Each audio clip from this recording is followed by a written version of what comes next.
What's up, y'all?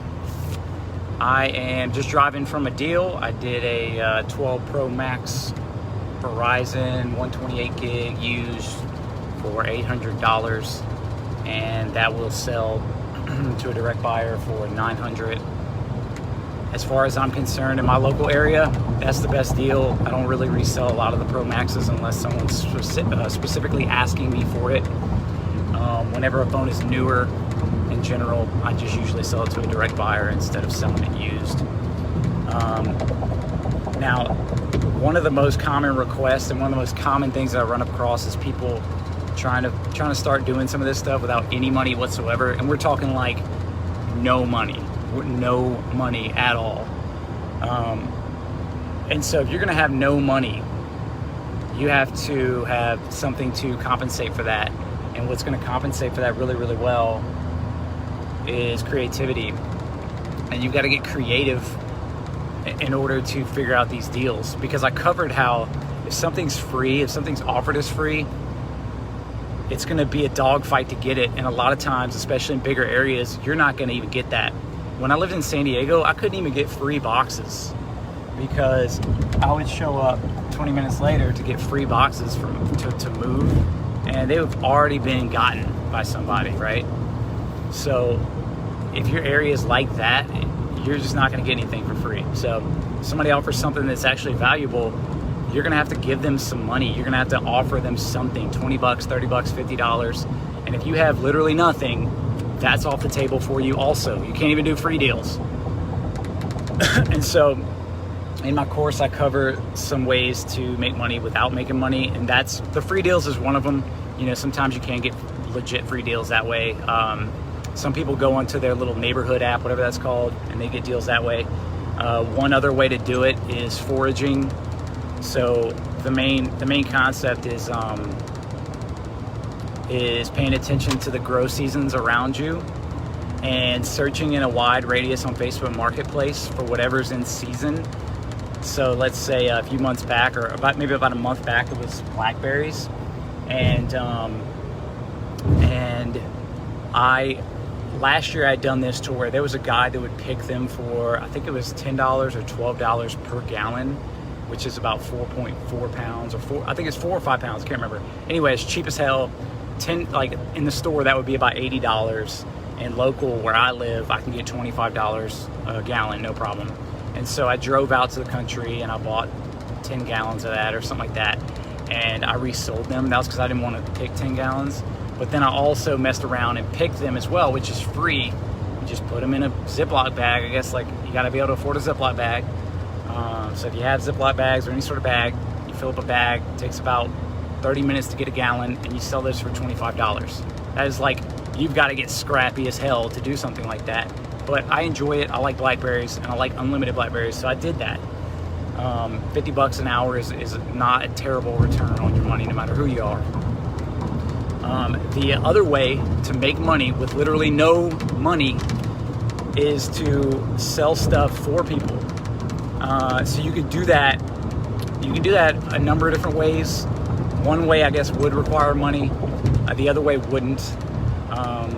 So you can list something that you don't own for someone else you know that wants to sell it, and get at least some sort of down payment, or if that other person trusts you, you just go ahead and buy it for them with their money and then bring it to them. I did this last month with some weights. My buddy wanted bumper plates, and to be honest, I was going to get them for them just at cost, but the guy, I told my friend it'd be $1.50 a pound, and then the guy said, hey, if you want them, I had someone that wanted them for $2.50, 75 cents a pound, and he backed out on me. So look, I just want you to show up and get them. So I was like, awesome. So I went and got them. My buddy had already given me the money, and I kept the leftover. There was another deal where somebody wanted to sell a jukebox. It was a really expensive jukebox, and I listed it for them, and me and my buddy were able to split a $700 profit on that. So it's like the sale's already made over here.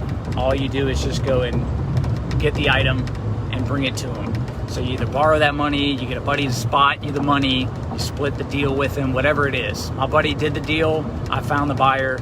I didn't spend anything, and and I got half the profit.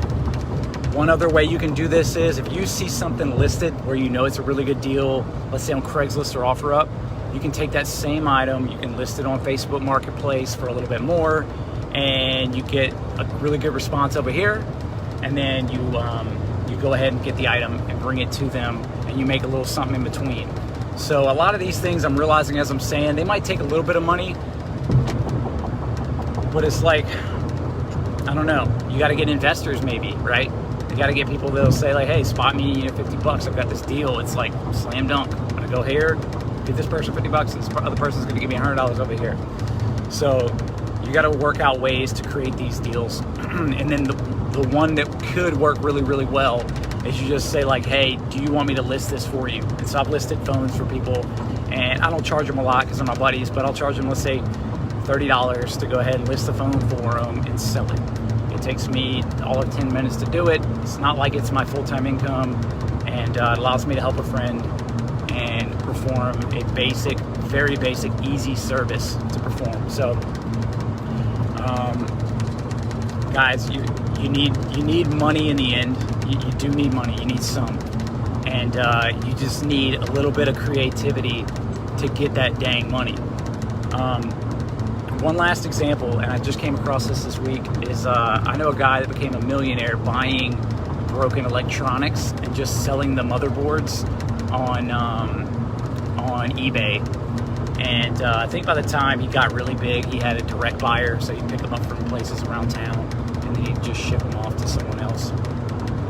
But the guy I met recently, he goes around on trash day, looks for TVs in the trash, he gets them, sometimes he can fix them, sometimes he can't. If he can't, he strips them down for parts and does the scrap metal thing with the scraps, sells the motherboard on eBay for parts, and he makes his money that way. So, Christ, guys, you gotta do this.